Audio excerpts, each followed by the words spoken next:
Assalamualaikum warahmatullahi wabarakatuh. Bismillahirrahmanirrahim. Alhamdulillahirabbil alamin. Wa afdhalus salati wa atammu taslim ala sayyidina Muhammadin wa ala alihi wa sahbihi ajmain. Rabbi shrah li sadri wa yassir li amri wahlul 'uqdatam min lisani yafqahu qawli. Subhanaka la ilma lana illa ma 'allamtana innaka antal alimul hakim. Allahumma akhrijna min zulumatil wahmi wa akrimna binuril fahmi waftah alaina bima'rifatil ilmi wa sahhil akhlaqana bil hilm waj'alna mimman yastami'una al-qawla fayattabi'una ahsana. Allahumma ati nufusana taqwaha wa zakkiha anta khairu man zakkaha anta waliyuha wa maulaha. Allahumma arinal haqqa haqqan warzuqna ittiba'ah wa arinal batila batilan warzuqna ijtinabah. Allahumma anfa'na bima 'allamtana wa 'allimna ma yanfa'una wa zidna ilman wa huda, amma ba'd.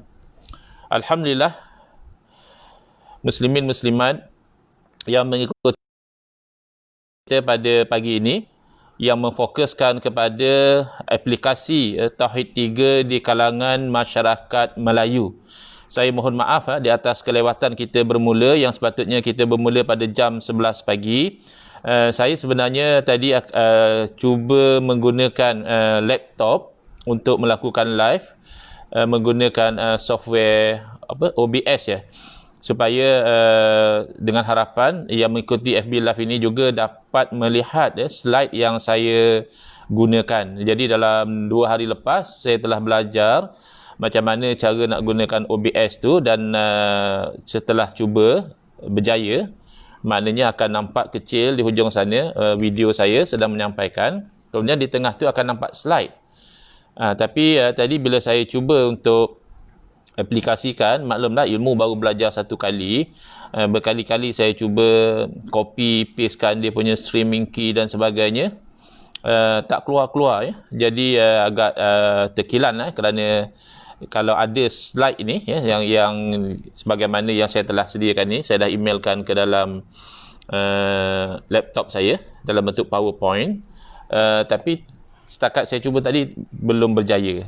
Jadi minta maaf, saya hanya akan membentangkan secara biasa sajalah, yang mana saya FB Live dari telefon saya, bukan dari laptop sebagaimana yang saya cadangkan pada awalnya. Masa saya run test itu hari, Alhamdulillah jadi. Mungkin ada step yang saya terlupa atau bagaimana yang saya tak pastilah di atas perkara tersebut. Baik, sekarang kita pergi kepada tajuk ya, Tauhid 3 dan aplikasinya di dalam masyarakat Melayu. Kita perlu faham bahawa bila kita sebut Tauhid 3 ni di dalam masyarakat Melayu, dia ada, kita boleh katakan, dua versi Tauhid 3. Satu Tauhid 3 versi sifat 20, dan satu lagi Tauhid 3 versi Al-Imam Ibn Taymiyah. Ada dua yang telah diaplikasikan dalam masyarakat Melayu. Satu Tauhid 3 versi sifat 20, dan satu lagi adalah Tauhid 3 versi Ibn Taymiyah. Baik, jadi sifat 20 dan Tauhid 3 itu sendiri, kalau Tauhid 3 versi Ibn Taymiyah dan sifat 20 ni sepertinya saling bersaing. Orang yang mendukung Tauhid 3, mereka kerap kali komplain, menolak, mengkritik Tauhid sifat 20, mengatakan bahawa Tauhid sifat 20 ini pertama adalah Tauhid yang bid'ah, yang tidak diajar di zaman Nabi SAW. Kemudian yang kedua, dikatakan bahawa Tauhid 3 ni sebenarnya tak betul ya. Tauhid 3 ini adalah Tauhid yang berunsur bid'ah, yang berunsur falsafah. Yang bid'ah tadi kita telah sebutkan, tapi dikatakan bahawa Tauhid 3, Tauhid sifat 20 ini adalah Tauhid yang terpengaruh dengan ilmu falsafah Yunani. Makanya tak sepatutnya, kata mereka, kita itu belajar Tauhid sifat 20. Selain daripada ianya bid'ah, ia bukan ilmu Islam, ia sebenarnya ilmu orang kafir, ilmu ahli-ahli falsafah. Baik, Yang ini yang kita nak ambil faham dengan fakta dan data supaya kita itu tidak terkeliru ataupun dikelirukan. Kalau bercakap tentang bid'ah, faktanya adalah kedua-dua sistem pengajian tauhid ini, iaitu sistem pengajian tauhid sifat 20, begitu juga dengan sistem pengajian tauhid 3, perkara baharu yang tidak ada diajarkan tauhid dengan sistem ini di zaman Nabi SAW. Memahami akidah melalui pengajian sifat 20. Demikian di zaman Nabi SAW juga para sahabat tidak belajar akidah memahami akidah dengan belajar tauhid 3. Jadi kalau nak kirakan bid'ah, kedua-duanya adalah bid'ah. Cuma yang kita perlu faham, bid'ah di dalam kaedah penyusunan semata-mata tidak menjadikan sesuatu itu bercanggah dengan syarak. Misalnya sekarang ini bid'ah ilmu tajwid, ilmu tajwid yang kita belajar, ini izhar, ini ikhfa, ini idgham, idgham bi gunnah, idgham bila gunnah, ini mad asli, ini mad arid li sukun dan sebagainya. Memang tidak ada ilmu yang sedemikian, penyusunan yang sedemikian di zaman Nabi SAW. Ilmu tajwid itu salah kerana isinya ada. Tajwid dengan erti kata memperelokkan bacaan Al-Quran itu memang telah diamalkan di zaman Nabi SAW. Para sahabat membaca Al-Quran betul makhraj hurufnya, betul panjang pendeknya. Yang tak ada hanyalah kaedah penyusunan. Begitu juga bila kita belajar tentang solat misalnya, kita belajar rukun sembahyang 13 perkara.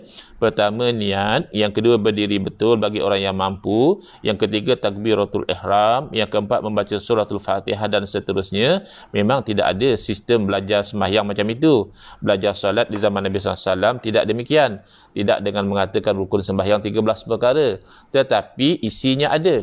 Kerana sembahyang sebagaimana yang diajar dengan sembahyang rukun sembahyang 13 perkara itulah yang diamalkan oleh Rasulullah SAW, yang difahami daripada hadis-hadis Nabi, dan difahami daripada apa yang sahabat lihat Nabi SAW solat dan sahabat menyampaikan kepada generasi yang seterusnya.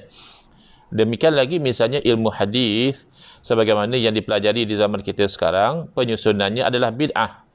Di zaman Nabi SAW tidak ada diajar misalnya sesuatu hadis itu dikelaskan sebagai hadis yang mutawatir, hadis yang ahad, ada di sana yang masyhur, dikelaskan hadis itu sahih, kemudian hadis itu dhaif, ada di sana yang dikatakan hadis hasan, dikatakan hadis ini munqati', ini muqdal, ini mursal dan seumpama-seumpama dengannya. Itu semua adalah perkara bid'ah, yakni perkara baharu. Namun tidak menjadikan ilmu hadis itu satu perkara yang bercanggah dengan syarak, bahkan ianya selari. Kerana semenjak daripada zaman Rasulullah SAW lagi, ada sikap di kalangan para sahabat untuk memastikan sesuatu yang dinisbahkan kepada Nabi SAW, bahawa Nabi SAW berkata begini, bahawa Nabi SAW membuat satu perbuatan. Ada sikap nak memastikan betul ke Nabi SAW pernah bercakap demikian? Betulkah Nabi SAW pernah berbuat demikian? Biasa sahabat tanya misalnya, ada tak orang lain yang menyaksikan apa yang kamu sebut? Ataupun misalnya pernah Sayyidatuna Aisyah radhiyallahu anha menolak riwayat seorang sahabat radhiyallahu anha berkaitan tentang masalah nafkah wanita yang dicerai tolak bain. Jadi Siti Aisyah kurang puas hati kurang yakin dengan kualiti perawi. Kata beliau, adakah saya akan meninggalkan apa yang dituntut oleh Al-Quran semata-mata apa yang diberitahu oleh seorang wanita yang entahkan dia lupa ataupun dia tersilap. Sikap mengkritik perawi itu telah ada di zaman para sahabat lagi.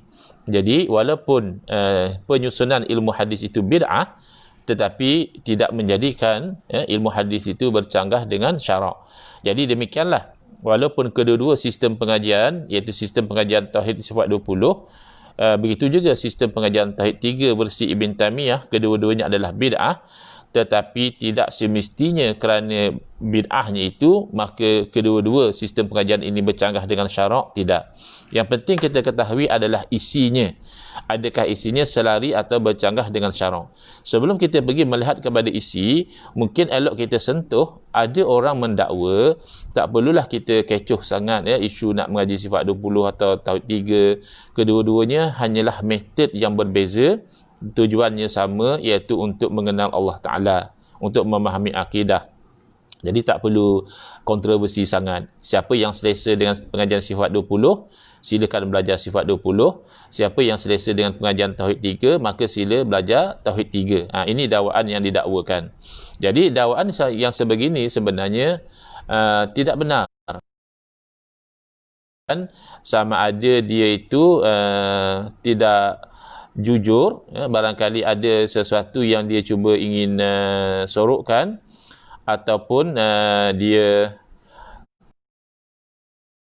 memang sangkakan apa yang dia cakap itu betul, tetapi sebenarnya bercanggah dengan hakikat yang sebenar. Jadi kita kena berhati-hati. Kemudian yang kedua adalah isi kandungan. Yang pertama, tak tepat kalau kita mengatakan ini hanyalah perbezaan daripada segi metod. Tidak, kerana perbezaan antara tauhid sifat 20 dan juga tauhid 3, ia pergi sehingga ke isinya. Isi kandungannya pun ada perbezaan dan ada percanggahan. Bukan katakan tidak ada persamaan langsung, masih ada lagi tempat-tempat yang mana orang yang belajar sifat 20 dan orang yang belajar tauhid 3 berpegang dengan pegangan yang sama, itu masih ada. Tapi di tempat yang berbeza itu adalah perbezaan yang tajam, perbezaan yang tidak boleh reconcile. Sama ada kita tinggalkan yang ini berpegang dengan yang satu, atau kita tinggalkan yang satu dan berpegang dengan yang satu lagi. Baik. Jadi, kalau kita lihat daripada isi, misalnya, saya berkongsikan pengalaman saya selepas saya menyampaikan satu pembentangan, satu program di Kuala Terengganu, di hometown saya berasal dari Kuala Terengganu, orang Terengganu. Jadi, datang 3 keping kertas soalan yang bertulis. Satu dalam tulisan Rumi, dan satu lagi soalan dalam tulisan Jawi, dan satu lagi soalan dalam bahasa Arab. Ketika dapat ketiga-tiga kertas tersebut, saya terfikir dalam hati, boleh jadilah ketiga-tiga soalan ini sebenarnya diajukan oleh orang yang sama. Mungkinlah dia nak tahu Ustaz Engku ni berceramah di sana sini, agaknya pandai ke bahasa Jawi, baca tulisan Jawi. Jadi dia tulis dalam tulisan Jawi. Mungkinlah dia nak tahu Ustaz Engku ni mengajar agama, adakah dia faham bahasa agama iaitu bahasa Arab. Jadi dia tulis soalan dalam bahasa Arab. Rupanya betul, memang orang yang sama yang menulis ketiga-tiga soalan tersebut. Macam mana saya tahu? Bila saya pulang ke rumah, datang masuk WhatsApp bertanya, kata dia, Ustaz Engku, besok Ustaz Engku ada program di mana? Jadi saya reply, saya jawab, besok saya akan ada pembentangan di UNIZA, Universiti Sultan Zainal Abidin di Gong Badak, jemput hadir, saya kata. Jadi saya tanya kembali, minta maaf, ini siapa? Saya belum simpan, nombor telefon ni tidak ada dalam simpanan saya.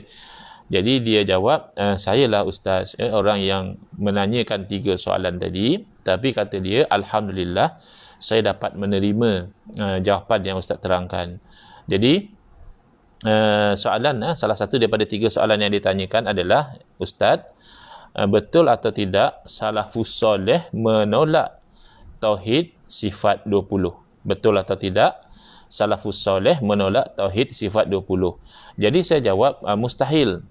Mustahil salafus soleh menolak tauhid sifat 20. Kalau dikatakan salafus soleh tidak belajar tauhid menggunakan sistem sifat 20, iaitu betul.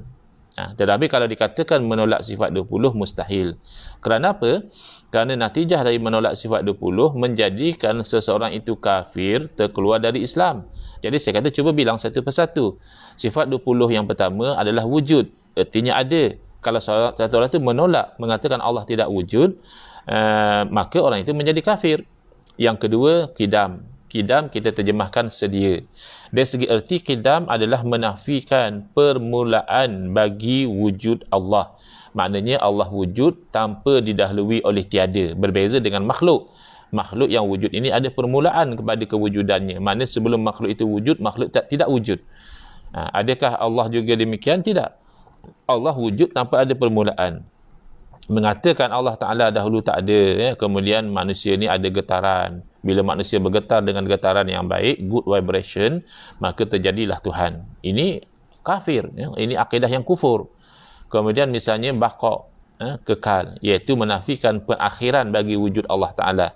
wujud Allah Ta'ala tidak akan diakhiri dengan tiada.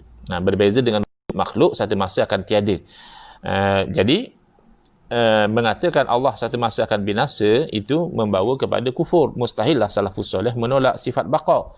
Demikian juga mukhalafatuhu ta'ala lil hawadith, bersalahan, yakni Allah Ta'ala itu tak sama dengan makhluk, juga makhluk tidak sama dengan Allah.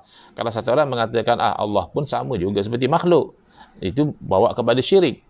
Ataupun qiyamuhu ta'ala binafsihi, Allah terjemahannya berdiri Allah Ta'ala dengan sendiri. Maksudnya apa? Maksudnya Allah tidak berhajat kepada sesuatu yang lain.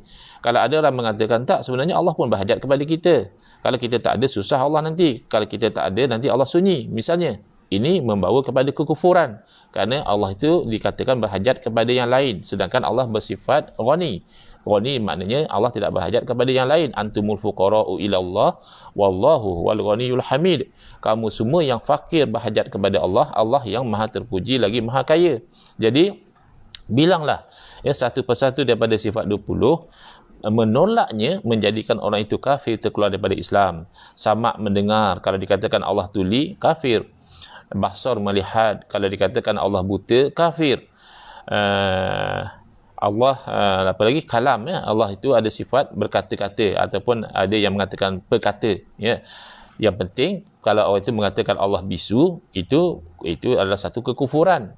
Jadi sebenarnya walaupun sistem pengajian sifat 20 itu tidak dikenali di zaman para sahabat, tapi isi kandungannya itulah yang diimani oleh para sahabat. Bahkan akidah itulah yang diimani oleh umat manusia semenjak dari Nabi Adam alaihissalam sehinggalah ke hari kiamat. Yang dikatakan orang beriman, itulah akidahnya. Yang meyakini Allah itu wujud, yang meyakini Allah itu tidak ada permulaan, yang meyakini Allah itu tidak akan binasa, yang meyakini bahawa Allah tidak sama seperti makhluk, yang meyakini bahawa Allah tidak berhajat kepada makhluk, dan seumpama-seumpama dengannya Allah berkuasa, Allah berkehendak dan sebagainya. Itulah akidah. Kerana akidah ini kan tidak berbeza antara satu umat dengan umat yang lain. Berbeza kalau syariat, boleh jadi syariat Nabi kita Muhammad SAW ada tempat-tempat tak sama dengan syariat Nabi Musa alaihissalam misalnya, atau dengan apa yang diamalkan oleh Nabi-Nabi yang terdahulu, itu boleh jadi ada perbezaan. Tetapi kalau dalam akidah, itulah akidahnya. Jadi kalau setakat bid'ah dari segi penyusunan tak masalah. Kemudian kita akan lihat bagaimana pula dengan pengajian Tauhid 3. Adakah bid'ah juga ataupun tidak bid'ah. Jadi sebagaimana saya sebutkan tadi, bila kita aplikasikan kepada masyarakat Melayu secara khusus, tapi sebenarnya bukan sahaja masyarakat Melayu, umat Islam secara umumnya begitu. Sama ada masyarakat Arab, masyarakat Turki, masyarakat Cina, asalkan dia orang Islam, dia mendepani dua versi Tauhid 3. Satu Tauhid 3 versi sifat 20, dan satu lagi Tauhid 3 versi Ibn Taymiyah. Baik, Tauhid 3 versi sifat 20, iaitu bila kita sampai kepada sifat wahdaniyah. Wahdaniyah kita terjemahkan sebagai esa. Tapi kalau kita pergi secara lebih detail, kita kata esa makna Allah tu tidak banyak. Allah itu esa. Tapi kalau kita pergi lebih detail, esa daripada sudut mana? Ketika itulah terbahagi kepada 3. Yang pertama disebut sebagai wahdaniyatuz zat, esa pada zat, pada diri Allah itu esa. Yang kedua wahdaniyatus sifat, esa pada sifat.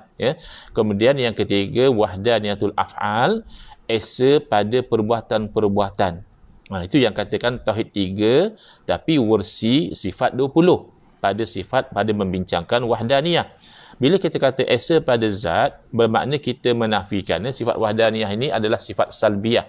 Sifat yang berfungsi menafikan, yang tidak layak dengan Allah Ta'ala.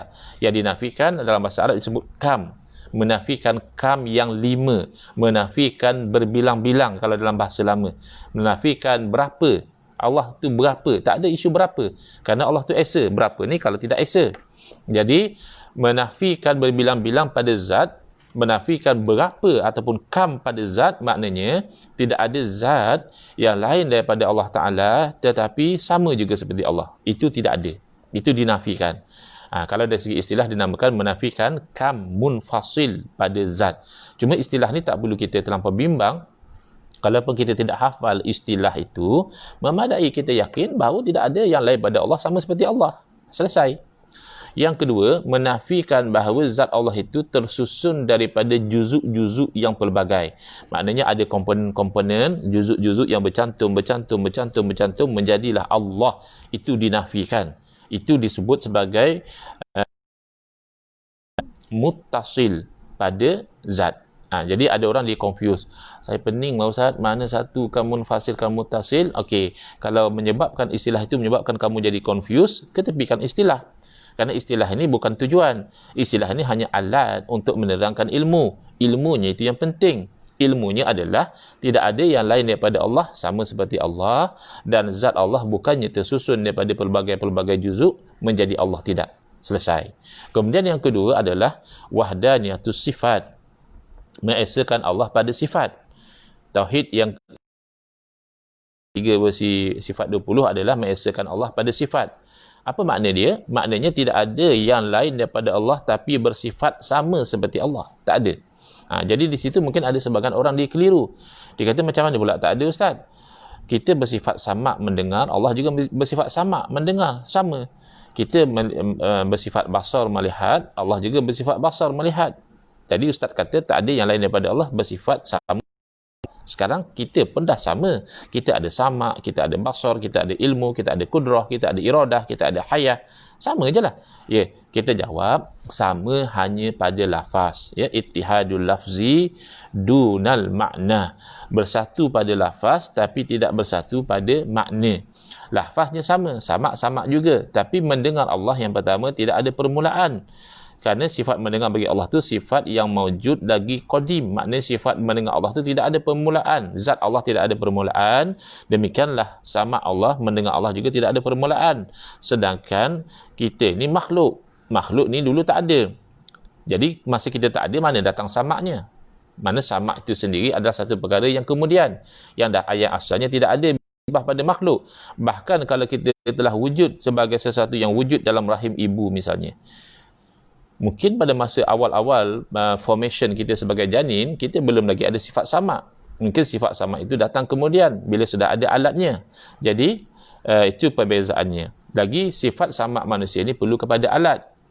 Kalau satu orang ditakdirkan lahir tanpa ada alat telinga, maka dia tidak ada samak, dia tidak ada mendengar. Sedangkan mendengar Allah tidak berhajat kepada alat. Itu pun mendengar kita yang ada alat pun masih terbatas. Kita hanya mampu mendengar bunyi-bunyi tertentu. Ya, bunyi yang dekat, bunyi yang tidak terlampau perlahan. Ya. Tapi kalau bunyi yang jauh, bunyi yang terlampau perlahan dan sebagainya, itu kita tidak boleh dengar. Sedangkan mendengar Allah tu, Allah mendengar setiap yang wujud. Ya, Allah mendengar setiap yang ada. Walaupun kita tidak mendengar. Jadi, lagi satu, mendengar manusia ni boleh jadi kurang dan hilang. Kan ada orang dah terlampau berusia, kita cakap lain, dia dengar lain. Kerana pendengaran dia sudah berkurangan. Dan satu masa pendengaran itu akan hilang, tidak mendengar lagi. Jadi, sama hanya pada lafaz semata-mata. Tapi dari segi hakikat maknanya, tak sama Allah dengan sama manusia, tak sama basar melihat Allah dengan melihat manusia, tak sama ilmu Allah dengan ilmu manusia, tak sama kudrah Allah dengan kudrah manusia, menafikan kam munfasil pada sifat. Tak fahamlah Ustaz munfasil? Ketepikan, yang penting tak ada yang lain daripada Allah bersifat sama seperti Allah, tidak ada. Yang kedua, menafikan kan muttasil pada sifat. Kalau tidak familiar dengan istilah, terus fokus bahawa tidak ada dua sifat yang sama pada Allah. Tidak ada dua iradah, tidak ada dua kudrah, tidak ada dua ilmu dan sebagainya. Misalnya kita ambil kudrah. Kudrah manusia ni banyak. Kudrah kita masa baby lain. Kita hanya mampu menangis dan minum susu. Suruh berjalan belum mampu. Kemudian besar sedikit kita mampu menyerap, kita mampu merangkak, kita mampu berjalan, kita mampu berlari, melompat dan sebagainya. Kemudian biasanya manusia ni between age of 30 to 40 atau 45, itu dia punya prime time, dia punya kekuatan yang paling kuat. Kemudian bila dia sudah berusia 50, 60, 70, kekuatan dia berkurangan semula. Bahkan kita dapati kadang-kadang orang tua nak bangun daripada duduk, dia terpaksa mengangkat dahulu. Lutut dia dah tak kuat. Kemudian barangkali ada orang yang lagi tua, dia dah tak boleh bergerak. Dia hanya berbaring saja, pakai pampers. Kalau nak ke tandas dan sebagainya, nak mandi, terpaksa dimandikan. Dah jadi macam baby. Jadi kudrah manusia itu banyak. Adakah kudrah Allah pun begitu? Jawabnya tidak. Kudrah Allah satu, mengesakan Allah pada sifat, berarti tidak ada yang lain daripada Allah bersifat sama seperti Allah, dan tidak ada dua sifat pada Allah Ta'ala. Seperti ada dua kudrah, ada dua iradah. Kita ni manusia kadang-kadang banyak iradah kita. Dulu kita nak macam lain. Dulu kita nak minyak harga RM1.50. Beria-ria kita berkempen. Tetapi sekarang kita kata tak ada maknanya pun minyak RM1.50. Minyak RM1 pun tak ada makna sebab kita bukan boleh bergerak ke mana-mana pun. Isi minyak sebelum PKP 18 Mac yang lalu sampai sekarang tak habis-habis lagi. Misalnya. Jadi kehendak kita tu berubah-ubah. Adakah Allah juga begitu? Jawabnya tidak. Selesai. Kemudian wahdaniyatul af'al, mengesakan Allah pada perbuatan, bererti tidak ada yang lain daripada Allah yang memberi bekas, yang memberi kesan. Usaha ikhtiar makhluk ini tidak memberi bekas. Af'al kita ni, perbuatan kita sebenarnya tidak memberi bekas. Kita memukul sebenarnya tidak menyakitkan. Kita membakar sebenarnya tidak menghanguskan. Kita berobat sebenarnya tidak menyembuhkan. Kita ambil makanan, makan tidak mengenyangkan. Hakikatnya yang menciptakan, yang mentadbir langit dan bumi, yang menghidupkan, yang mematikan, yang menghanguskan, yang menyembuhkan, yang mengenyangkan, yang mendatangkan manfaat, yang mendatangkan mudarat, itu hakikatnya hanya Allah semata-mata. Yang lain daripada Allah tidak mampu. La haula wala quwata illa billahil aliyil azim.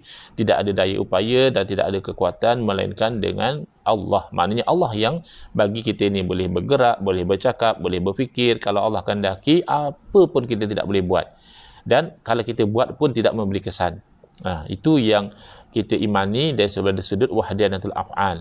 Jadi mengesakan Allah pada af'al ini ada persamaan dengan tauhid 3 versi Ibn Taymiyah, iaitu tauhid ar-rububiyah. Kita lihat sekarang kita dah selesai menerangkan tauhid 3 versi sifat 20. Sekarang kita cuba lihat tauhid 3 versi Ibn Taymiyah. Dan tauhid 3 versi Ibn Taymiyah inilah yang sekarang ini dipakai, dipegang, dipromosi oleh golongan Wahabi. Jangan sensitif. Wahabi maknanya pengikut kepada Syekh Muhammad Ibn Abdul Wahab. Walaupun nama beliau Muhammad, tapi beliau digelar Ibn Abdul Wahab, maka pengikut beliau lekat dengan nama Wahabi. Padahal Abdul Wahab, ayah kepada pengasas pahaman Wahabi, berbeza pegangan dengan anak beliau. Ayah kepada Syekh Muhammad bin Abdul Wahab, iaitu Abdul Wahab itu sendiri, beliau adalah ulama ahli sunnah wal jamaah yang dari segi fiqh bermazhab Hambali. Jadi tauhid 3 versi Ibn Taymiyah ataupun versi Wahabi ini dibahagikan tauhid kepada tauhid ar-rububiyah, tauhid al-uluhiyah dan tauhidul asma'i was sifat. Yang ini sekitar tahun 90-an kalau tidak silap saya, dimasukkan dalam silibus pengajian di sekolah-sekolah di universiti kita.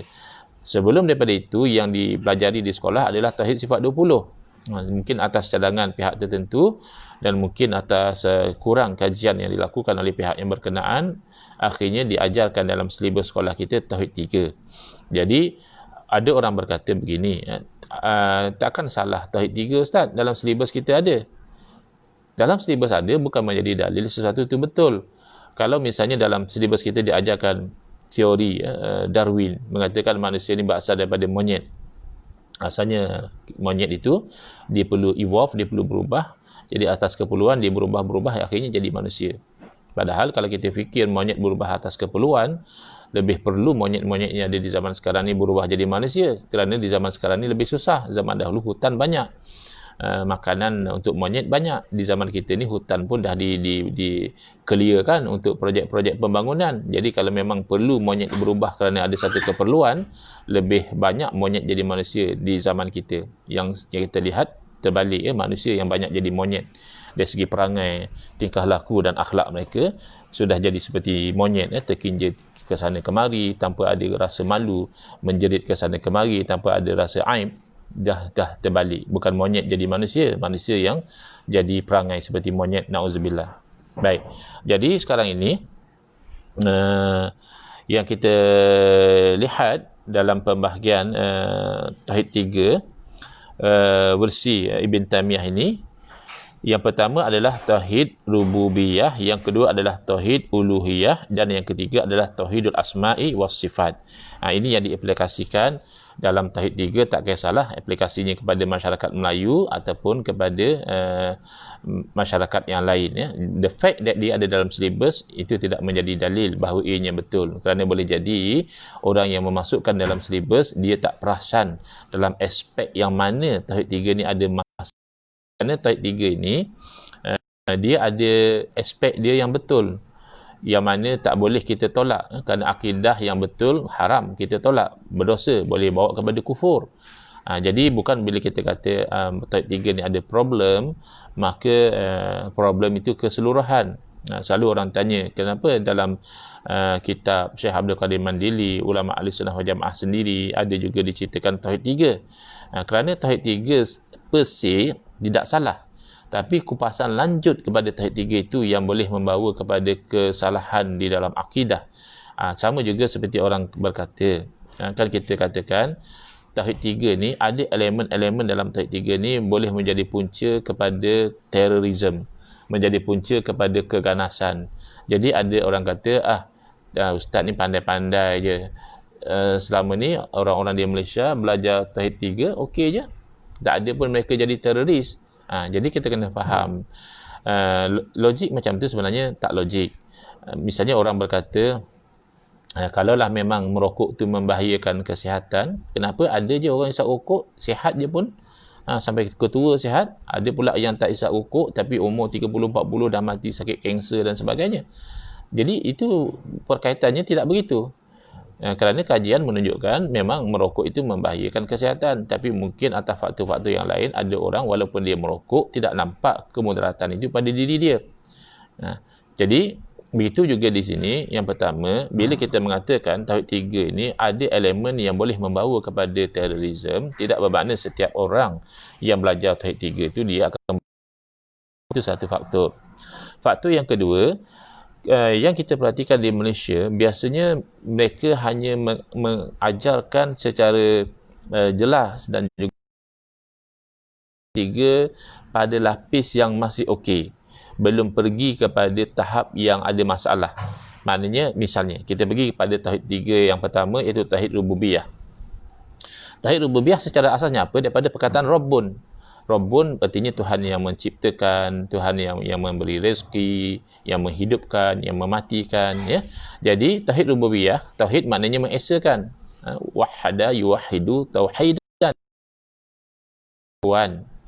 Keyakinan bahawa yang menciptakan, yang memiliki, yang mengatur langit dan bumi, yang menghidupkan, yang mematikan, yang menyembuhkan penyakit, yang mendatangkan manfaat, yang mendatangkan mudarat, itu semuanya adalah Allah semata-mata.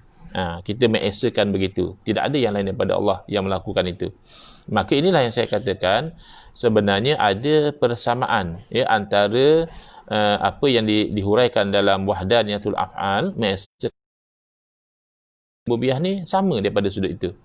Jadi yang ini kan wajib kita terima, yang ini kita tak boleh tolak. Makanya kalau ada pun diceritakan Tauhid Rububiyah dalam kitab Perisai Mukallaf misalnya bagi Syekh Abdul Qadir Al-Mandili rahimahullah, itu tidak menjejaskan, cuma terjejas daripada sudut boleh jadi orang akan salah sangka bahawa oleh kerana ada disebut dalam kitab Syekh Abdul Qadir Al-Mandili maka Tauhid 3 keseluruhannya itu okey. Tidak. Setakat kupasan macam ini okey, tak ada masalah. Bukan setakat okey, bahkan wajib kita terima bahawa tidak ada yang lain daripada Allah yang menciptakan, yang menghidupkan, mematikan, mengenyangkan, menyembuhkan dan sebagainya. Itu hanya Allah sebenarnya.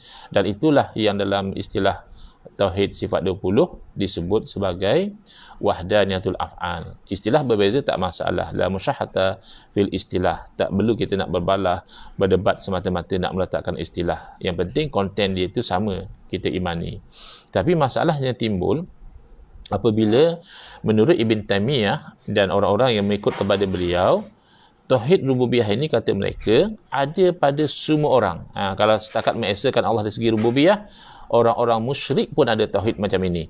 Bahkan dikatakan oleh sebahagian mereka, orang seperti Abu Jahal, orang yang seperti Abu Lahab, kalau daripada sudut rububiyahnya lebih bertauhid daripada orang Islam yang mengucap la ilaha illallah. Yang ini yang kita tidak boleh terima. Kerana macam mana orang musyrik dikatakan bertauhid, sedangkan syirik dan tauhid ini adalah dua perkara yang bercanggah, yang bertentangan antara satu sama lain. Macam mana boleh kamu katakan orang musyrik bertauhid?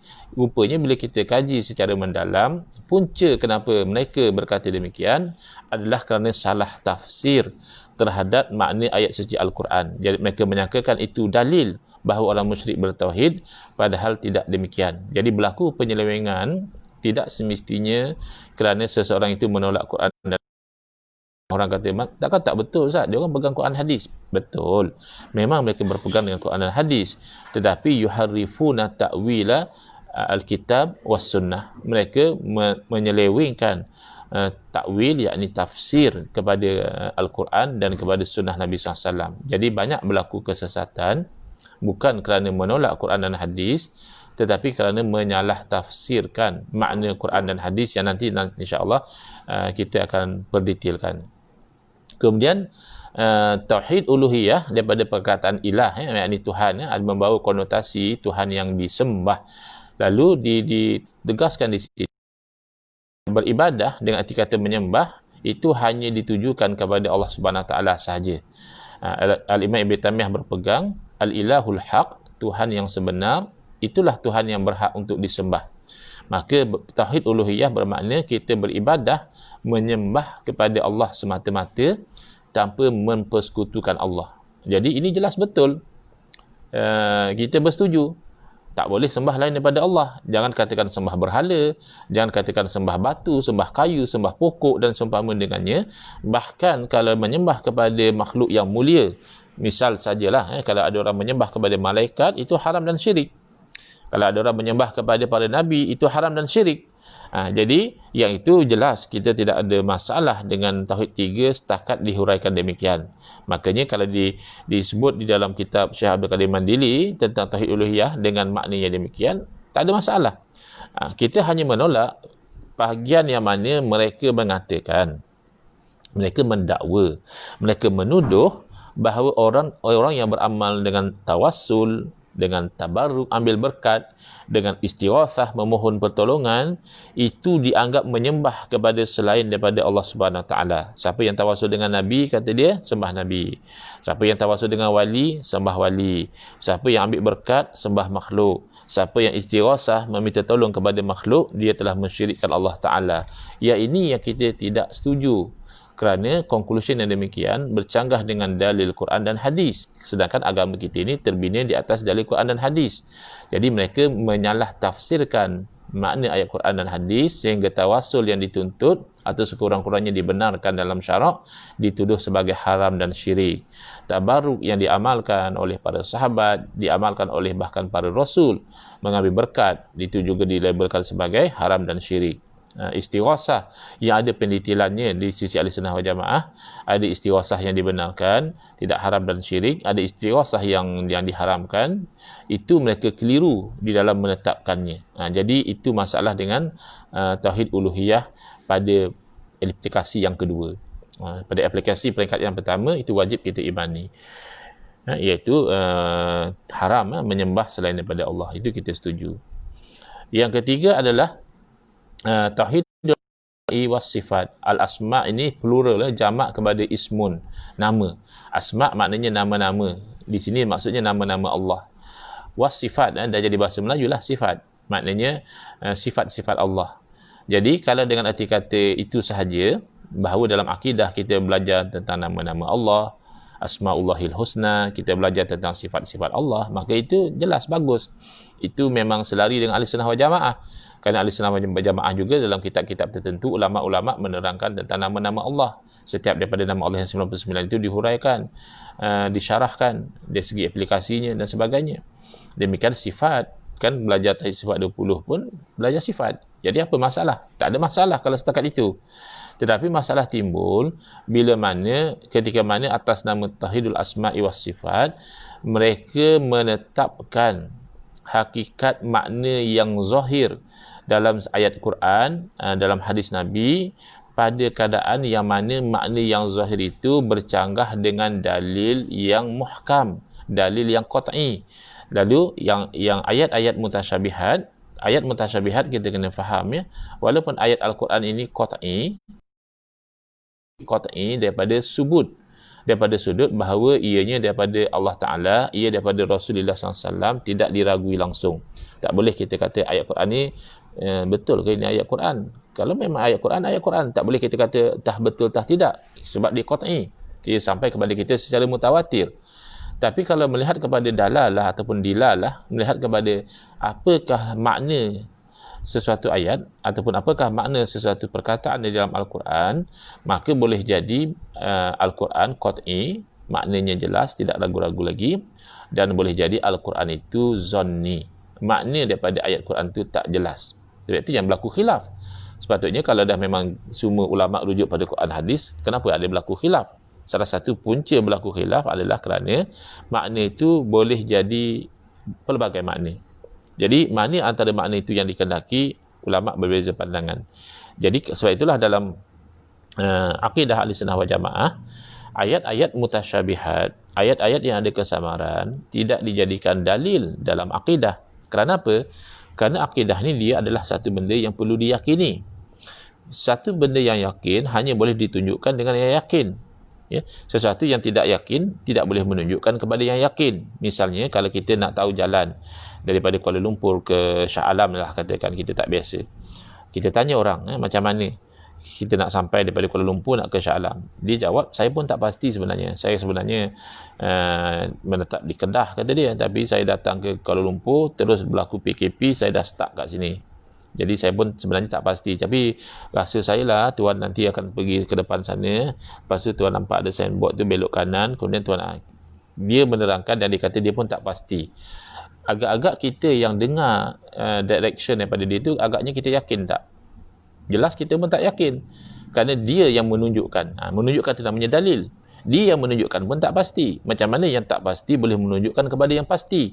Maka demikianlah bagaimana dalil yang zanni boleh dijadikan sandaran dalam akidah, sedangkan standard akidah mesti yakin. Jadi dalil dalam akidah mesti qat'i. Sebab itu ayat mutasyabihat tidak dijadikan dalil dalam akidah. Dan sebab itulah ada berlaku kekeliruan yang mana mereka menyangkakan seolah-olah berpegang pada Quran dan hadis itu mesti setiap masa dengan makna yang zahir. Padahal makruf di kalangan para ulama, asasnya memang satu perkataan difahami dengan makna yang zahir, tapi makna yang zahir itu kerap kali diketepikan kerana ada dalil yang menunjukkan bahawa makna yang zahir itu tidak dikehendaki. Jadi akhirnya atas nama Tauhidul Asma' wa Sifat, mereka membawa akidah bahawa Allah itu ada tempat Allah itu adalah di atas arasy, bahawa Allah itu ada tangan, tinggal lagi tangan Allah tak sama dengan tangan makhluk, Allah itu ada muka, cuma muka Allah tak sama dengan muka makhluk, Allah nanti duduk atas arasy, antara Allah dengan tepi arasy tu ada berapa ini, masa Allah turun ke langit dunia arasy kosong. Maka datanglah akidah-akidah yang batil seperti ini. Jadi pada level yang inilah yang kita mengatakan ada problem, ada masalah dengan tauhid sifat 20. Adapun pada belajar nama-nama Allah, bagus. Pada belajar sifat-sifat Allah, itulah cara kita mengenal Allah, belajar sifat Allah. Baik, secara lebih terperinci, berkaitan dengan tauhid rububiyah, yang pertama, di sisi kita Ahlussunnah wal Jamaah, bila seseorang itu telah ada tauhid rububiyah, dia telah mengesakan Allah Tuhan segala-galanya, menciptakan, menghidupkan, mematikan, maka tidak akan timbul bahawa dia nanti akan mensyirikkan Allah dari segi uluhiyah. Misalnya Abu Jahal, Abu Lahab. Bila Abu Jahal, Abu Lahab ini mensyirikkan Allah dari segi uluhiyah, menyembah kepada selain daripada Allah, menyembah berhala, maka tak timbul kononnya mereka juga bertauhid dari segi rububiyah. Itu tidak timbul. Jadi puncanya kenapa jadi begitu adalah kerana mereka ini menyalah tafsirkan ayat suci Al-Quran. Seumpama Allah Ta'ala berfirman, wala in sa'altahum man khalaqas samawati wal arda wa sakhkhara asy-syamsa wal qamara la yaqulunna Allah. Kalaulah kamu itu bertanya kepada orang-orang musyrik, man khalaqas samawati wal ard, siapakah yang menciptakan langit dan bumi? Dan siapakah yang memusingkan matahari dan bulan? Dia akan jawab Allah. Jadi kata orang pendukung tauhid 3, itulah dalil bahawa orang musyrik pun bertauhid. Sebab kalau kita tanya dengan nas Al-Quran, kalau kita tanya kepada orang musyrik, siapa ciptakan langit dan bumi, dia tetap jawab Allah. Dia tak kata berhala yang menciptakan. Jadi itu menunjukkan bahawa dia bertauhid. Jadi orang ini lupa. Tauhid bukan semata-mata mengaku Allah menciptakan langit dan bumi. Itu belum tauhid lagi. Tauhid adalah dia mengesakan Allah sebagai Rabb. Kalau kamu nak bercakap tentang rububiyah, bermakna tidak ada rububiyah pada yang lain daripada Allah. Bermakna yang lain pada Allah tidak boleh mendatangkan manfaat dan mudarat. Yang lain daripada Allah tidak boleh menghidup dan mematikan. Ya, memang dari segi asbab, kita lihat seperti makhluk juga mematikan. Ya, satu orang ambil pisau yang tajam, tikam kawan dia. Atau ambil pedang yang tajam, pancung kepada orang. Jadi secara zahir kita lihat seperti orang itu mematikan. Tapi dari segi hakikat tidak. Kerana kalau Allah tidak kehendaki, misalnya, pisau ada kalanya tidak melukai. Pedang ada kalanya tidak memotong. Api ada kalanya tidak membakar. Jadi kalau dari segi hakikat, segala-galanya daripada Allah. Jadi, dia kena yakin bahawa hanya Allah yang melakukan segala-galanya. Yang lain daripada Allah tidak boleh memberi sebarang kesan. Dan ini tidak berlaku kepada orang-orang penyembah berhala. Kerana penyembah berhala ini, kalaupun mereka masih boleh mengaku bahawa yang menciptakan langit dan bumi ini adalah Allah, tapi nak mendakwa bahawa dengan itu mereka bertauhid, mengesakan Allah sebagai Rabbun, itu ternafi dengan ayat Al-Quran juga. Misalnya dalam surah Hud, Allah Ta'ala menceritakan kata-kata orang musyrik kepada Nabi Hud AS. Kan Nabi Hud AS menyuruh orang musyrik di zaman beliau, zaman baginda, untuk mentauhidkan Allah, jangan menyembah kepada berhala. Lalu orang musyrik ini berkata kepada Nabi Hud alaihi salam, innaqulu illa taraka ba'du alihatina bisu. Kami bukan nak kata apalah, cuma nak katanya kamu ini telah dikenakan oleh sebahagian daripada berhala-berhala kami penyakit gila. Jadi di sisi mereka, dengan nas Al-Quran, orang-orang musyrik berkeyakinan bahawa berhala mereka boleh mendatangkan penyakit.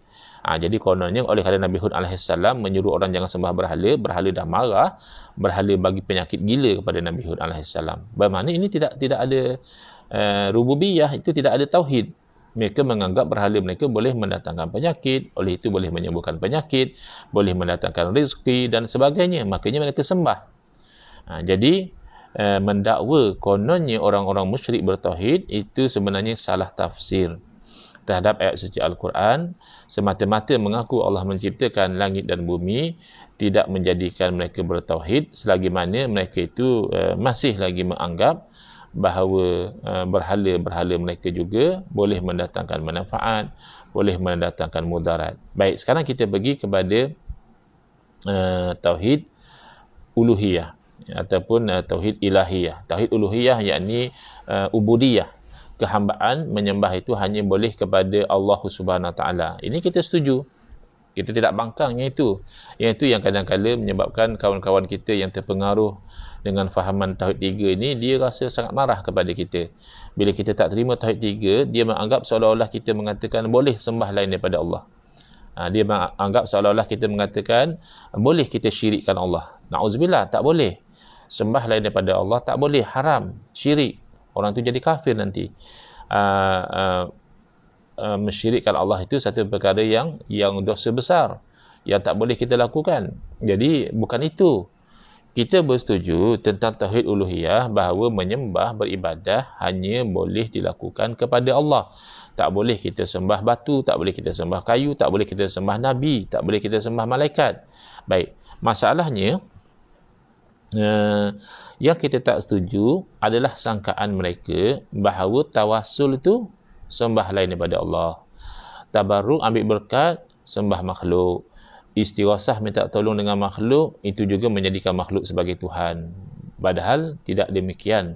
Posisi dalam Islam, tawassul, tabarruk dan istighasah bukan menyembah. Baik, tawassul kita ambil dahulu. Tawassul adalah mengambil sesuatu sebagai wasilah. Tawassala yatawassalu tawassulan, mengambil sesuatu sebagai wasilah untuk sampai kepada sesuatu yang lain. Dalam konteks ini adalah kita itu mengambil sesuatu sebagai jalan untuk kita dapat ridha Allah, mengambil sesuatu sebagai jalan untuk kita mendapat perkenan doa daripada Allah Subhanahu Wa Taala. Jadi mengambil wasilah ini diperintahkan oleh Allah. Allah berfirman wabtaghu ilaihil wasilah, dan carilah kepada Allah itu wasilah, jalan yang menyampaikan kepada ridha Allah, jalan yang menyampaikan kepada perkenan doa daripada Allah Subhanahu Wa Taala. Tinggal lagi wasilah dalam yang dijadikan sebagai wasilah ini, ada yang sepakat antara kita umat Islam Ahlussunnah wal Jamaah dan golongan yang mendukung tauhid 3 ini, iaitu misalnya at-tawassulu bi asma'illahil husna, bertawassul dengan nama Allah. Itu sepakat antara kita dan mereka, ini bagus. Misalnya kita dalam berdoa nak rezeki, boleh saja kita minta Allahumma rzuqna, ya Allah bagilah kami rezeki. Tapi kita nak tawassul, caranya macam mana? Kita sebut nama Allah yang ada kaitan dengan hajat kita. Ya Razzaq, wahai yang maha pemberi rezeki, urzuqna, bagilah rezeki kepada kami. Ya Fattah, wahai yang maha pembuka, iftah lana abwaba kulli khair, bukalah bagi kami pintu-pintu segala kebaikan. Misalnya Ya Ghaffar, ighfir lana, wahai yang maha pengampun, ampunlah bagi kami. Dan seumpama dengannya lah, tawassul dengan nama Allah ni tidak ada perbezaan pandangan antara kita Ahlussunnah wal Jamaah dengan pendukung tauhid 3, sama, kita setuju. Yang kedua adalah tawassulu bil a'malis solihah, tawassul dengan amal soleh juga tidak ada perbezaan, kita sama-sama setuju dengan mereka. Boleh kita menjadikan amal soleh ini sebagai wasilah untuk mendapat ridha Allah dan juga wasilah untuk mendapat perkenan doa daripada Allah Subhanahu Wa Taala. Misalnya satu orang nak dapat ridha Allah, buat amal soleh, itu sepakat, kita setuju. Ataupun satu orang nak dapat perkenan doa daripada Allah Ta'ala, dia buat amal soleh dulu. Sebelum dia berdoa, dia bersedekah dahulu, dia buat baik pada ibu bapa dahulu, dan baru dia berdoa. Moga-moga dengan amal soleh itu Allah perkenankan doa dia. Itu sepakat kita menerima. Ataupun amal soleh yang dia dah buat lama, dulu dia ada pernah tolak rasuah misalnya, dulu dia pernah tolong orang susah misalnya, lalu dah lama dah, ini cerita 4-5 tahun lepas, tiba-tiba sekarang ni ditimpa satu musibah, entahkan kena COVID-19, entahkan perniagaan nak bankrupt, entahkan apalah satu musibah, lalu dia angkat tangan, ya Allah, satu masa dahulu aku pernah menolak untuk mengambil rasuah semata-mata kerana aku bimbang mendapat murka-Mu, ya Allah. Sekiranya itu adalah amal soleh di sisi-Mu, Engkau sembuhkanlah penyakitku ini, Engkau selamatkanlah perniagaanku ini, Engkau angkatlah aku pada jawatan ini misalnya. Itu tawassul dengan amal soleh, tidak ada perbezaan antara kita Ahlussunnah wal Jamaah dengan pendukung tauhid 3. Tetapi sudah mula berlaku kekeliruan bila melibatkan at-tawassulu bis solihin, bertawassul dengan orang soleh. Sebahagian daripada pendukung tauhid 3, especially yang baru na'ab lah ya, yang belum betul-betul mahir, dia mengatakan tak boleh. So dengan amal soleh, dengan orang soleh tak boleh, kerana itu bertawassul dengan makhluk. Bila kita menjadikan orang soleh sebagai tawassul kita, maknanya kita menjadikan makhluk sebagai wasilah perantaraan antara kita dengan Allah. Syirik. Sepatutnya kita minta direct dengan Allah. Kenapa pula kita nak bertawassul dengan orang soleh? Ini biasanya yang baru na'ab, dia belum faham lagi, kerana ini jelas batil. Pegangan macam ni tak betul. Kerana apa? Kan setuju boleh tawassul dengan amal soleh. Kalau kamu katakan tak boleh tawassul dengan orang soleh kerana orang soleh itu makhluk, maka menjadikan makhluk sebagai wasilah tu syirik. Amal soleh juga makhluk, bukan orang soleh saja makhluk, amal soleh juga makhluk, dengan dalil firman Allah Ta'ala, wallahu khalaqakum wa ma ta'malun, dan Allah lah yang menciptakan kamu. Maknanya kita ni adalah makhluk Allah. Wa ma ta'malun, dan apa yang kamu lakukan, maknanya perbuatan kita, amal kita soleh ataupun tidak, itu adalah makhluk Allah. Jadi apa rasionalnya? Bahawa tawassul dengan satu makhluk yang namanya amal soleh boleh, tidak syirik. Tawassul dengan satu makhluk lagi yang namanya orang soleh, itu tak boleh, itu syirik. Padahal persamaannya sama-sama soleh. Itu kita punya madar dia, tempat perpusingannya adalah kesolehan, bukan amal ataupun orangnya. Yang penting soleh. Kita tidak bertawassul dengan kemaksiatan misalnya. Kita tidak bertawassul dengan ahli maksiat. Kita tawassul berdasarkan kesolehan. Jadi sama ada ianya adalah amal soleh ataupun orang soleh, dua-dua makhluk Allah. Tidak mungkin satu syirik dan satu lagi boleh. Kalau syirik kedua-duanya. Kalau boleh kedua-duanya. Jadi kalau pendukung Tauhid 3 yang sudah mengaji, yang sudah dapat ilmu, biasanya mereka tak komplain. Setakat tawasul dengan orang soleh mereka terima. Cuma mereka menambah satu bid'ah. Mereka buat satu syarat yang bid'ah, iaitu kata mereka tawasul dengan orang soleh ini hanya boleh kalau orang soleh itu masih hidup. Tapi kalau orang soleh itu telah meninggal dunia, sudah haram dan syirik tawasul dengan orang mati. Kenapa? Kerana kata dia, orang soleh yang masih hidup, boleh saja kita pergi jumpa dia, Tuan Guru, saya ada satu doa, Tuan Lebay, saya ada satu hajat, tolong doakan untuk saya. Itu tawasul dengan orang soleh yang masih hidup, boleh. Ataupun saya berdoa, saya sebut dengan kesolehan guru saya, dia masih hidup lagi. Ya Allah, perkenankanlah doa saya, boleh. Kerana dia masih hidup. Tapi kalau misalnya semalam guru saya masih hidup, boleh saya berdoa tawasul dengan dia. Tapi hari ini dia telah meninggal dunia, haram dan syirik. Sebab dia tawasul dengan orang mati syirik. Ini tak betul. Kerana tak ada beza pun. Kita tawasul dengan orang hidup pun, yang bagi adalah Allah. Hakikatnya bukan orang hidup, tetap juga Allah. Habis kenapa tawasul dengan dia? Kerana dia soleh. Jadi tawasul itu dengan kesolehan. Jadi kesolehan seseorang itu tidak terhenti semata-mata kerana dia meninggal dunia. Lagi pula ketika Nabi SAW mengajarkan amalan tawasul, doa tawasul, bagi ini tidak orang yang mengatakan tawasul hanya boleh dengan orang hidup, syirik kalau tawasul dengan orang mati, dia buat bid'ah yang sayyi'ah, bid'ah yang buruk, kerana dia bercanggah dengan ajaran Nabi SAW. Nabi SAW mengajar kepada dengan doa tawasul, orang itu nak supaya mata dia celik, Nabi kata kalau kamu nak boleh, kalau kamu sabar lebih baik. Dia kata saya nak. Nabi tidak mendoakan, Nabi ajar dia pergi wuduk. Selepas wuduk, salat 2 rakaat. Selepas salat 2 rakaat berdoa, Allahumma inni as'aluka. Ya Allah, aku memohon kepadamu. Ini doa biasa. Jadi setengah orang yang menolak tawasul, dia kata, buat apa nak tawasul? Doa biasa kan boleh? Ya memang boleh. Tak ada orang kata doa biasa tak boleh. Masalahnya kamu mengharamkan, bahkan mensyirikkan tawasul. Padahal doa tawasul juga Nabi ajar. Nabi mengajar lagi, Allahumma inni as'aluka wa atawajjahu ilaika binabiyyika Muhammadin Nabi Rahmah, dan aku bertawajuh kepadamu dengan nabimu Nabi, dengan Muhammad nabimu Nabi Rahmat. Jadi ini adalah tawasul dengan Nabi SAW. Kemudian lagi Nabi SAW juga mengajar boleh sahaja kita itu menyeru kepada makhluk, memanggil kepada makhluk atas dasar dia makhluk, bukan atas dasar dia Tuhan. Nabi ajarkan, Nabi mengajar dia menyebut, Ya Muhammad, inni atawajjahu bika ila rabbi fi hajati lituqda. Wahai Muhammad, aku bertawajuh menghadap denganmu kepada Tuhan, kepada ila rabbi, kepada Tuhanku pada hajatku untuk diperkenankan. Lalu dengan izin Allah, tak lama selepas itu orang buta itu sembuh daripada kebutaan, boleh melihat. Jadi jelas kalau memang tawasul dengan orang mati itu haram, tentulah Nabi SAW akan menyampaikan, kerana sifat yang wajib yang patut ada pada seorang Rasul adalah at-tabligh, menyampaikan. Takkanlah Nabi SAW sembunyikan, padahal benda itu hukum haram. Jadi bila Nabi SAW mengajar kepada orang buta membaca doa tawasul tanpa Nabi SAW mengatakan hanya boleh dengan orang hidup sahaja, bermakna itu as-sukutu fi mahallil bayan. Nabi SAW diam pada tempat yang sepatutnya Nabi kena terang. Kalau memang haram tawasul dengan mati, Nabi SAW kena terang. Tiba-tiba Nabi diam, Nabi tak kata pun. Makna hukum itu tidak ada. Satu. Yang kedua, mereka yang mendakwa tawasul hanya boleh dengan orang hidup, tak boleh dengan orang mati, itu mereka tidak ada dalil. Mereka selalu cakap agama terbina atas dalil. Tapi bila mereka bercakap, tak ada dalil.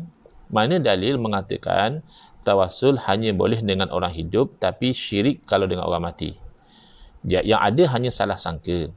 Mereka salah sangka kejadian Sayyidina Umar ibn Al-Khattab radhiyallahu anhu ketika melakukan istisqa, minta hujan kepada Allah Ta'ala. Sayyidina Umar bertawasul dengan Al-Abbas radhiyallahu anhu, bapa saudara Nabi. Ada riwayat mengatakan Sayyidina Umar minta Al-Abbas berdoa. Ada riwayat mengatakan Sayyidina Umar dalam doa Sayyidina Umar sendiri menyebut Al-Abbas. Dahulu kami bertawasul dengan Rasulmu, engkau telah beri hujan kepada kami. Sekarang kami bertawasul dengan bapa saudara kepada Rasulmu, berilah hujan kepada kami.